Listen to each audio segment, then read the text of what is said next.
Good morning students, कैसे हैं आप सब। मैं राहुल एक बार फिर स्वागत करता हूं आप सबका अपने YouTube channel Rahul sir PCM में। जैसे हम क्लास 12th का चैप्टर 1 देख रहे थे और उसमें हमने कई सारे व्यंजक सॉल्व कर लिए थे, उसी कड़ी में आज हम एक महत्वपूर्ण क्वेश्चन देखेंगे कि गॉस की प्रमेय की सहायता से कूलाम के नियम का निगमन करना। तो देखिए यहाँ जो प्रश्न है कि गॉस की प्रमेय की सहायता से कूलाम के नियम का निगमन करना, इसके लिए हमको गॉस की प्रमेय भी आनी चाहिए, जो कि हम प्रीवियस वीडियो में आप अपलोड कर चुके हैं। साथ ही साथ कूलाम का जो नियम है वो भी हम आपको पहले ही वीडियो इसकी प्रोवाइड कर चुके हैं। तो अगर आपसे कूलाम का नियम और गॉस की प्रमेय नहीं आती तो आप राहुल सर पीसीएम चैनल में प्ले स्टोर में जाकर ये दोनों वीडियोस अपलोड की जा चुकी हैं, ये दोनों वीडियो देख सकते हैं। और इन दोनों वीडियो में से अगर आप गॉस की प्रमेय और कूलाम का नियम समझ पाते हैं तो ये जो गॉस की प्रमेय की सहायता से कूलाम के नियम का निगमन करना है, इसको करने में सहूलियत होगी, यानी आसानी होगी। तो चलिए हम शुरू करते हैं गॉस की प्रमेय की सहायता से कूलाम के नियम का निगमन। जब हम गॉस की प्रमेय की सहायता से कूलाम के नियम का निगमन करते हैं तो सबसे पहले हम एक गोला खींचते हैं। तो ये जो गोला होता है, हम जानते हैं कि गोले का केंद्र होगा कुछ न कुछ। हम गोले का केंद्र क्या मान लेते हैं, O, और गोले की जो त्रिज्या है वो क्या मान लेते हैं, R। यहाँ अगर आप देखेंगे कि जो गोला का केंद्र O है, यहाँ +Q आवेश रखा है, और गोले के अंदर जो है वो निर्वात है, यानी निर्वात की मौजूदगी है। और यहाँ देखेंगे कि गोला का जो पृष्ठ है वहाँ एक बिंदु स्थित है P, और यहाँ जो बिंदु P है यहाँ विद्युत क्षेत्र की हम क्या ज्ञात करेंगे, तीव्रता E। और साथ ही हम देखेंगे कि यहीं पास हमने एक छोटा सा अल्पांश यानी अवयव क्या लेके रखा है, ds। तो ये हो गया चित्र। और हमने जैसे कि आपसे पहले ही कहा है कि अगर आपसे डायग्राम और फार्मूले आते हैं, तो अगर आप डायग्राम और फार्मूले को सॉल्व कर पाते हैं और आपको डायग्राम और फार्मूले अच्छे से याद हैं, तो किसी भी क्वेश्चन को एकदम इजी वे पे सॉल्व किया जा सकता है। तो हम कूलाम का नियम जानते हैं कि कूलाम के नियम में जो लगने वाला आकर्षण या प्रतिकर्षण बल होता है वो दोनों आवेशों के गुणनफल के अनुक्रमानुपाती, और दोनों जो बल हैं उनके दोनों जो आवेश हैं उनके बीच की दूरी के वर्ग के व्युत्क्रमानुपाती होता है। और फिर हम कुछ ऐसे करके हमने जो इसका पढ़ा था कूलाम का नियम कि वो आता है F बराबर 1/4 pi epsilon not Q1 Q2/r²। तो यहाँ ये जो अभी लिखा है यहाँ हमने अलग मान के राशि की है, इसलिए इसका थोड़ा सा वैल्यू चेंज आएगा, बट आप आवेश की वैल्यू कुछ भी मान सकते हैं और उसी के हिसाब से सॉल्व कर सकते हैं। साथ ही हमने गॉस की प्रमेय पढ़ी थी कि किसी बंद पृष्ठ के अंदर उपस्थित जो आवेश होता है, निर्वात में उपस्थित जो आवेश होता है, उससे गुजरने वाला जो संपूर्ण विद्युत फ्लक्स होता है उसके अंदर उपस्थित आवेश का 1/ε0 गुना होता है। तो हमने ये गॉस की प्रमेय पढ़ी थी, और गॉस की प्रमेय आपकी लास्ट में कुछ इस रूप में मिलती है कि फाई बराबर Q गुणे 1/ε0। तो इन्हीं दोनों सूत्रों का उपयोग करके हम इस व्यंजक को क्या करेंगे, सॉल्व करेंगे। तो चलिए सबसे पहले हम चित्र को समझते हैं। तो जब हम सबसे पहले इस व्यंजक को सॉल्व करने के लिए हम चित्र बनाते हैं, और जो डायग्राम बनाते हैं उसी डायग्राम को अब हम क्या करेंगे, एक्सप्लेन करेंगे। तो हम क्या बोलेंगे कि माना एक गोला है जिसका केंद्र क्या है, O, और त्रिज्या क्या है, R है।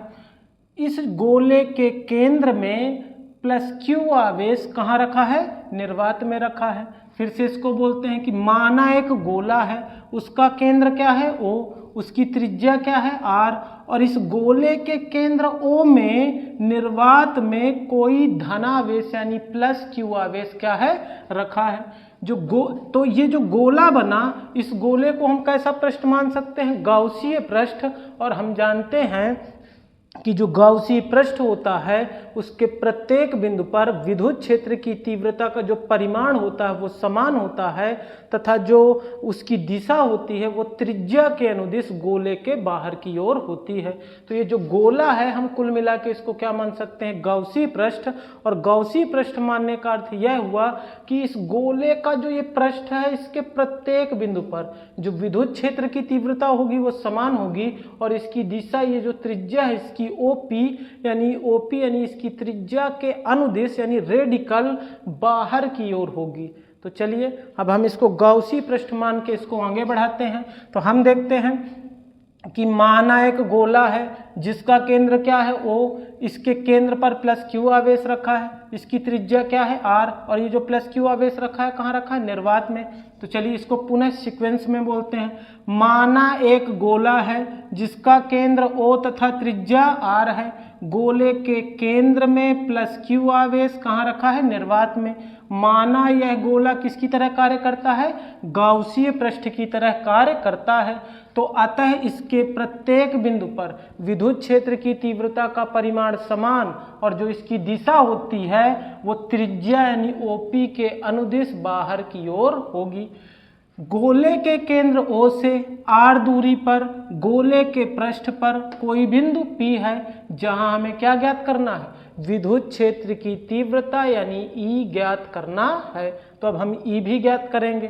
चलिए उसके बाद देखते हैं, हम मान लेते हैं कि ये जो गोला है इस गोले को ds अल्पांश यानी ds कई छोटे छोटे गोलों में इसको क्या किया गया है, विभाजित किया गया है। तो अगर आप देखेंगे तो E की दिशा ये है और ds की दिशा भी ये है, मतलब दोनों की दिशा सेम है। अतः E और ds के बीच जो कोण बनेगा तो E व ds के बीच जो कोण बनेगा, बीच का कोण वो थीटा इक्वल टू कितना होगा, 0 डिग्री, क्योंकि जब दो भुजाएं एक ही दिशा में कार्यरत होती हैं और उनके बीच की दूरी परस्पर मतलब बराबर होती है प्रत्येक बिंदु पर, तो वो समांतर होती हैं और जब समांतर होती हैं तो थीटा इक्वल टू कितना बनता है, 0 डिग्री।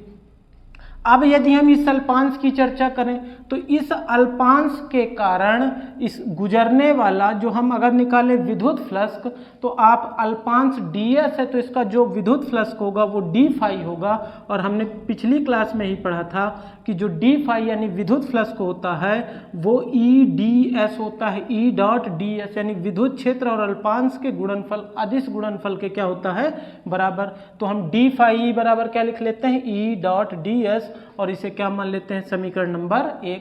अगर हम यहाँ देखें तो हम इस अल्पांश के कारण जो गुजरने वाला विद्युत फ्लक्स है उसको हम ज्ञात कर चुके हैं, लेकिन ये जो गोला है ये कई ऐसे अल्पांशों से मिलकर बना है। अतः हम क्या ज्ञात करते हैं, संपूर्ण गाउसी पृष्ठ। ये जो पूरा गोले को हम क्या मान के रखें, गाउसी पृष्ठ। तो अतः संपूर्ण गाउसी पृष्ठ से गुजरने वाला हम क्या ज्ञात करते हैं, विद्युत फ्लक्स। तो इसको हम देखते हैं, हम इन दोनों पक्षों का क्या कर देते हैं, इंटीग्रेशन करने से कई छोटे छोटे गोले मिलकर क्या बना देते हैं, बड़ा गोला बना देते हैं। तो हम दोनों पक्षों का इंटीग्रेशन करते हैं, तो इंटीग्रेशन ऑफ डी फाई और इंटीग्रेशन ऑफ ईडीएस। अगर यहाँ देखें तो डी फाई का इंटीग्रेशन कितना होगा, फाई। यहाँ अगर हम डॉट हटाते हैं तो आप जानते हैं कि अदिश गुणनफल में क्या आ जाता है, कॉस थीटा। तो यहाँ डॉट को हटाने पर क्या आ जाता है, कॉस थीटा। और हमने देखा कि E और ds के बीच का जो कोण है वो थीटा इक्वल टू कितना है, 0 डिग्री। तो हम थीटा की जगह कितना रखेंगे, 0 डिग्री। तो जहाँ ये कॉस थीटा है वहाँ हम क्या रख देते हैं, कॉस 0 डिग्री। तो फाई बराबर E ds, और कॉस 0 की वैल्यू कितनी होती है, 1। तो यहाँ कॉस 0 यानी 1 का मल्टीप्लाई ईडीएस से होगा तो कितना आ जाएगा, ईडीएस। अब यदि हम ई को बाहर ले लें तो यहाँ इंटीग्रेशन ऑफ क्या बचता है, डीएस। आप देखें कि जो कई छोटे छोटे गोले मिलकर पूरे गोले का निर्माण कर देते हैं, अर्थात ये गोले का पृष्ठ क्षेत्रफल है ds, तो ये छोटे गोले का पृष्ठ क्षेत्रफल है। जब कई छोटे छोटे गोले पूरे मिल जाएंगे तो बड़े गोले का कुल पृष्ठीय क्षेत्रफल आ जाएगा। तो इंटीग्रेशन ऑफ ds, और जो गोले का पृष्ठीय क्षेत्रफल कुल पृष्ठीय क्षेत्रफल होता है उसका फार्मूला आपने कक्षा 10 में पढ़ा होगा, 4πr² होता है। तो यहाँ हम देखें कि इंटीग्रेशन ऑफ ds यानी गोले का कुल पृष्ठीय क्षेत्र क्षेत्रफल कितना हो गया 4 पाई आर स्क्वायर। अगर हम यहाँ देखें तो फाई इक्वल टू ई और इंटीग्रेशन ऑफ डी एस की वैल्यू कितनी पुट कर देते हैं 4 पाई आर स्क्वायर, और इसको मान लेते हैं इक्वेशन नंबर फर्स्ट यानी समीकरण नंबर 1। लेकिन हमने यहाँ देखा कि हमको गॉस की प्रमेय की सहायता से कूलाम का नियम का व्युत्पन्न करना है, तो हम यहाँ लगा देते हैं गॉस की प्रमेय से। और आपने पढ़ा था कि गॉस की प्रमेय के अनुसार गुजरने वाला संपूर्ण विद्युत फ्लक्स गोले के अंदर उपस्थित निर्वात में उसके अंदर उपस्थित आवेश का कितना गुना होता है 1/ε0 गुना होता है। तो हम फाई बराबर क्या लिख लेते हैं Q गुणे 1/ε0, इसको क्या मान लेते हैं समीकरण नंबर 2। अगर हम समीकरण 1 और 2 की तुलना करें अर्थात इक्वेशन फर्स्ट और सेकंड का हम कंपैरिजन करें तो हम देखते हैं कि बोथ साइड इसके दो लेफ्ट हैंड साइड हैं दोनों इक्वल है, यानी दायां पक्ष दोनों का बराबर है, तो दोनों का राइट हैंड साइड भी इक्वल होगा, यानी दोनों के दाएं राइट हैंड साइड भी क्या होंगे इक्वल होंगे। तो E बराबर समीकरण 1 और 2 से E into 4 pi R square equal to कितना आ गया Q गुणे 1/ε0। अगर हम यहाँ से E की वैल्यू फाइंड करना चाहें तो इस ये जो मल्टीप्लाई में इसको यहाँ क्या जब इक्वल के अपोजिट साइड ले जाते हैं तो वो कहाँ जाता है अपॉन में, तो यहाँ 1/4 पाई ε0 Q बटे ये आर स्क्वायर इसके बटे में आ जाता है, और इसको क्या मान लेते हैं हम समीकरण नंबर 3। लेकिन ये जो E प्राप्त हुआ हमें E नहीं प्राप्त करना था, हमें कूलाम का नियम ज्ञात करना था। और कूलाम के नियम में या तो आकर्षण बल या प्रतिकर्षण बल यानी दो बिंदु आवेशों के बीच लगने वाला आकर्षण बल या प्रतिकर्षण बल ज्ञात करते हैं। लेकिन जो अभी हमें प्राप्त हुआ वो बिंदु P पर विद्युत क्षेत्र की किसका व्यंजक प्राप्त हुआ तीव्रता का। तो अगर आपसे कभी ऐसा क्वेश्चन पूछ लेता है कि मतलब आपसे सीधा एक क्वेश्चन पूछ लेता है कि बिंदु P पर स्थित विद्युत क्षेत्र की तीव्रता का व्यंजक ज्ञात कीजिए, तो आप यहाँ तक इसको सॉल्व कर सकते थे। तो चलिए अब हम यदि माने ये जो बिंदु P है यहाँ कोई दूसरा आवेश क्या रखा है Q0। अब इस दूसरे आवेश की आवश्यकता क्यों हुई? इस दूसरे आवेश की आवश्यकता इसलिए हुई क्योंकि जो कूलाम बल होता है वो दो बिंदु आवेशों के बीच लगने वाला आकर्षण या प्रतिकर्षण बल है। तो यहाँ केंद्र गोले के केंद्र O पर प्लस Q आवेश पहले से मौजूद है, तो इसलिए बिंदु P पर हमें कोई दूसरा आवेश मानते हैं और वो आवेश हमने क्या मान के रखा है Q0। तो हम मानते हैं कि यदि बिंदु P पर एक अन्य आवेश क्या लिखा हो Q0 तो लगने वाला बल। और हमने विद्युत क्षेत्र की तीव्रता की परिभाषा से क्या पढ़ा था कि E इक्वल टू क्या होता है F बटे Q। तो अगर हम F निकालें तो E इंटू Q, और यहाँ हमने चूंकि आवेश Q0 माना है तो F equal to Q0 E। और अगर हम यहाँ देखें कि E का मान समीकरण 3 में हमको पहले से प्राप्त है, तो अगर हम E का मान इस समीकरण में इधर रख देते हैं तो 1/4 पाई ε0 Q0 बटे आर स्क्वायर, और यही क्या है कूलाम का नियम। और इस प्रकार हम गॉस की प्रमेय की सहायता से कूलाम के नियम की क्या करते हैं व्युत्पत्ति यानी उसको क्या करते हैं प्रूफ कर देते हैं। तो ये एक सिंपल सा एक काफ़ी इजी क्वेश्चन है और जिसके एग्जाम में पूछे जाने की टेंडेंसी बहुत ज़्यादा है। साथ ही कई बार मन में प्रश्न आता है कि ये क्लासेस किस बोर्ड के लिए ओरिएंटेड है। तो आप अगर CBSE का सिलेबस देखें, NCERT का देखें, कोई reference book, MP board, UP board, Bihar board, Uttarakhand board, कोई भी बोर्ड अगर आप देखें तो सभी बोर्ड एग्जाम्स में कॉन्सेप्ट सेम ही रहता है। बस हो सकता है कि ये चीज़ चैप्टर 1 या 2 में ऊपर नीचे हो सकती है। और अगर ये क्वेश्चन आपके सिलेबस में ना भी हो तो अगर आप नीट, JEE ऐसे कुछ एग्जाम्स जो कि कॉम्पिटिटिव एग्जाम्स है उसमें पार्टिसिपेट करते हैं तो ऐसे जो ये क्वेश्चंस हैं इन्हीं के थ्रू क्या न्यूमेरिकल सॉल्व होते हैं या इन्हीं के थ्रू सीधे सीधे क्वेश्चंस बनते हैं। तो ये पढ़ने की ज़रूरत होती है, तो इसलिए हम ऐसे क्वेश्चंस को देखते चलते हैं। तो चलिए जल्दी से एक बार इसको रिकॉल करते हैं कि गॉस की प्रमेय की सहायता से कूलाम का नियम लिखिए। तो देखिए अगर गॉस की प्रमेय की सहायता से कूलाम का नियम हमें ज्ञात करना है तो हमें कुछ नहीं, हम एक गोला की कल्पना करते हैं। हमने आपसे स्टार्टिंग में बोला कि फिजिक्स पूरी कल्पना पर आधारित है। अगर आपकी कल्पना शक्ति अच्छी है, आपका इमेजिनेशन पावर बहुत अच्छा है, तो आप इमेजिनेशन पावर से उसको क्वेश्चन को सॉल्व कर सकते हैं। तो आप सिंपल वे में डायग्राम अगर बना लेते हैं तो आपको क्वेश्चन करने में बिल्कुल भी दिक्कत नहीं होगी। तो हम इमेजिन करते हैं, आप चाहें तो बोर्ड में देख सकते हैं कि माना एक गोला है, उस गोले का केंद्र क्या है O, गोले की त्रिज्या क्या है R। जो गोले का केंद्र O है वहां निर्वात में कोई आवेश रखा है, यानी +q आवेश रखा है। जो गोले का पृष्ठ है हम उसे कैसा पृष्ठ मानते हैं, गॉसियन पृष्ठ। उसको गॉसियन पृष्ठ मानने का मतलब ये होता है क्योंकि हमको गॉस की प्रमेय की सहायता से क्वेश्चन सॉल्व करना है। तो जो गॉस की प्रमेय में जो पृष्ठ यूज होता है, यानी जो गोला यूज होता है वो गॉसियन पृष्ठ की तरह ही व्यवहार करता है, इसलिए हम इसमें इस गोले को किसकी तरह मान के चलते हैं, गॉसियन पृष्ठ की तरह मानकर चलते हैं। और गॉसियन पृष्ठ की विशेषता ये होती है कि इस पृष्ठ के प्रत्येक बिंदु पर जो विद्युत क्षेत्र की तीव्रता का परिमाण होता है वो समान होता है, अर्थात इसकी चारों ओर बाउंड्री में चाहे आप जहां घूमें, इसके प्रत्येक बिंदु पर जो विद्युत क्षेत्र की तीव्रता होती है यानी इलेक्ट्रिक इंटेंसिटी होती है वो इक्वल होती है, यानी समान होती है, तथा इसकी जो दिशा होती है वो ओपी यानी त्रिज्या के अनुदिश, और इसकी दिशा अगर देखेंगे तो कहाँ होती है, बाहर की ओर होती है। चलिए अब हम इसी को आगे सॉल्व करते हैं। तो गोले के केंद्र O से आप देखेंगे R दूरी पर कोई बिंदु क्या है P, और ये बिंदु P कहाँ है, गॉसियन पृष्ठ में ही स्थित है। वहीं हमें क्या ज्ञात करना है, विद्युत क्षेत्र की तीव्रता ज्ञात करना है। तो अब हम गोले को ds अल्पांश यानी ds अवयव के कई छोटे छोटे गोलों में विभक्त कर लेते हैं, और हम देखते हैं कि जो विद्युत क्षेत्र E है और ds, इन दोनों की दिशा क्या है, सेम है, मतलब OP यानी त्रिज्या के अनुदिश ही है। अतः E और ds के बीच जो बनने वाला कोण होगा वो थीटा इक्वल टू कितना होगा, 0 डिग्री होगा, और इसका प्रत्येक बिंदु पर भी ये समान होगा।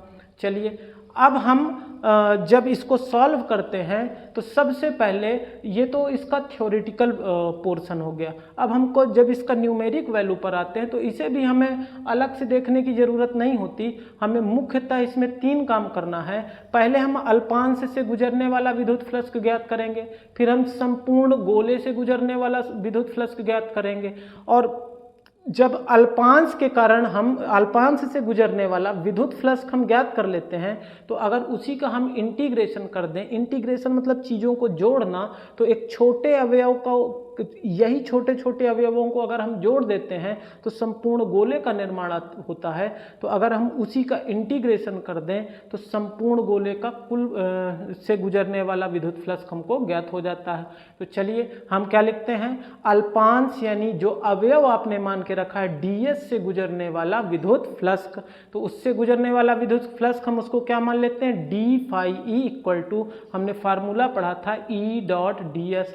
अब अल्पांश के कारण हम विद्युत फ्लक्स ज्ञात कर चुके हैं, तो हम लिखेंगे अतः संपूर्ण गॉसियन पृष्ठ से गुजरने वाला कुल विद्युत फ्लक्स। तो दोनों पक्षों का क्या कर देते हैं, इंटीग्रेशन। तो यहाँ integration of d phi e और equal to E dot ds आ जाता है। जब d phi e का हम क्या करते हैं, इंटीग्रेशन करते हैं तो phi e आता है, और यहाँ जो डॉट लगा है, डॉट का मतलब होता है अदिश गुणनफल, और अदिश गुणनफल में उसका एक फैक्टर आ जाता है cos थीटा, तो यहाँ आ जाता है E ds cos थीटा। और जब यहाँ E D S cos theta आपको मिल जाता है तो ये अभी हमने देखा था कि जो ई और डी एस के बीच जो बनने वाला कोण था वो थीटा इक्वल टू क्या था, 0 डिग्री, क्योंकि दोनों की दिशा समान थी, अर्थात वो समांतर थे, अर्थात उनके बीच बनने वाला कोण कितना था, थीटा इक्वल टू 0। तो अगर हम इसको आगे थीटा इक्वल टू 0 रखें तो कॉस 0 की वैल्यू कितनी होती है 1, और अगर ई डी एस में कॉस 0 का हम गुणा करते हैं तो ई डी एस ही प्राप्त होता है। तो हम यहाँ पहुँच जाते हैं कि फाई ई बराबर ई डी एस। अब ई को अगर हम बाहर कर लें और इंटीग्रेशन ऑफ डी एस, हमने बताया इंटीग्रेशन का मतलब जोड़ना, और हमने एक छोटा अवयव क्या मान के रखा है, डी एस। तो अगर हम कई छोटे छोटे गोले को जोड़ते हैं तो वो संपूर्ण गोले का निर्माण हो जाता है, और अगर संपूर्ण गोले का निर्माण होता है तो गोले की हम पूरी परिधि घूम लेते हैं, और संपूर्ण गोले का कुल पृष्ठीय क्षेत्रफल होता है 4 पाई आर स्क्वायर। मतलब इंटीग्रेशन ऑफ डी एस का जो मान होगा वो क्या होगा, 4 पाई आर स्क्वायर। तो ये जो हमने यहाँ इंटीग्रेशन ऑफ डी एस लिखा, इसकी जगह हम क्या लिख सकते हैं, 4 पाई आर स्क्वायर, और हम इसको इक्वेशन नंबर फर्स्ट नाम दे देते हैं। चलिए, अब हमको चूंकि गॉस की प्रमेय की सहायता से क्वेश्चन सॉल्व करना था, तो हम गॉस की प्रमेय याद करते हैं। गॉस की प्रमेय क्या कहती है कि किसी गोले के पृष्ठ से गुजरने वाला संपूर्ण विद्युत फ्लक्स उस गोले के अंदर निर्वात में उपस्थित जो आवेश है उसका 1/ε0 गुना होता है, अर्थात phi E equal to Q multiply 1/ε0। तो हम यहाँ देख पा रहे हैं कि गॉस की प्रमेय है। अगर हम इन दोनों के दोनों पक्षों को देखें तो फाई इक्वल है, तो हम इनको समीकरण की तुलना करें तो इनके राइट हैंड साइड भी क्या होंगे, इक्वल।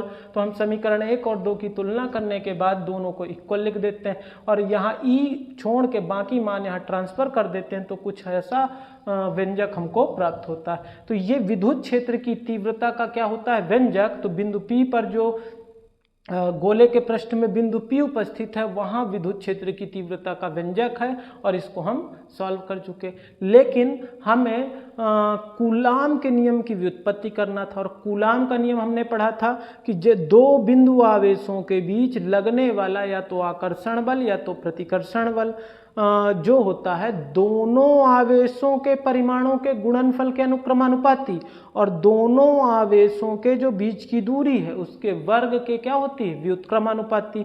तो हम कूलाम का नियम को लगाने के लिए हम लास्ट में यही सिद्ध करेंगे।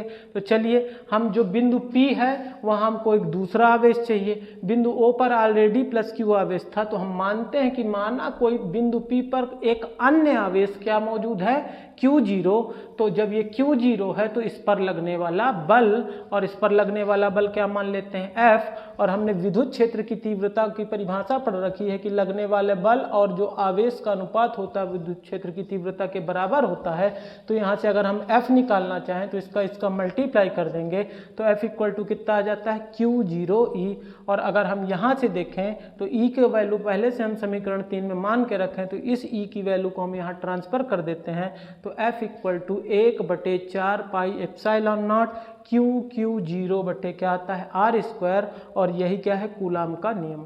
तो देखिए, व्यंजक चाहे बड़ा हो चाहे छोटा हो, उसको सॉल्व करने की जो टेंडेंसी है वो आपके अप्रोच पे डिपेंड करती है, और ना कि इसमें किसी मीडियम का रोल है कि ये हिंदी मीडियम से क्लास चल रही है, इंग्लिश मीडियम से। अगर आप देखें तो उसे हम लैंग्वेज को कन्वर्ट किया जा सकता है। तो एक सिंपल वे में अगर देखें तो बड़े बड़े डेरिवेशन भी जो होंगे उसको एक सिंपल वे में सॉल्व किया जा सकता है। बस उसके लिए ज़रूरी है कि आप पीछे की क्लासों को बहुत ही गहराई से डीपली समझते अगर आ रहे हैं तो आगे की क्लासों में आपको दिक्कत नहीं होगी। साथ ही अगर आप कहीं क्लास कर रहे हैं तो बिल्कुल भी आपको क्लास बंद करने के लिए मना नहीं किया जा रहा। आप पहले से ये चीज़ें पढ़ चुके हैं तो भी आपको बिल्कुल उस चीज़ को क्लास को कैरी रख सकते हैं। आप ऑनलाइन ऑफलाइन पहले से ही कोचिंग परचेज करके रखें हैं, बट आपको सीधा बात ये पता होना चाहिए कि जो ज्ञान होता है उसे हम दोनों हाथों से भर भर कर लेना चाहिए। और अगर थोड़ी भी ये क्लासेस आपकी जो राहुल सर PCM चैनल में क्लासेस आपको प्रोवाइड की जा रही हैं आपके लिए थोड़ी भी हेल्पफुल हैं तो चैनल को सब्सक्राइब जरूर करें, कमेंट करें, और ज़्यादा से ज़्यादा इस चैनल को सब्सक्राइब करें, कमेंट करें, शेयर करें, जिससे ये क्लासेस दूर दराज बैठे लोगों तक भी पहुंच पाएँ। जय हिंद।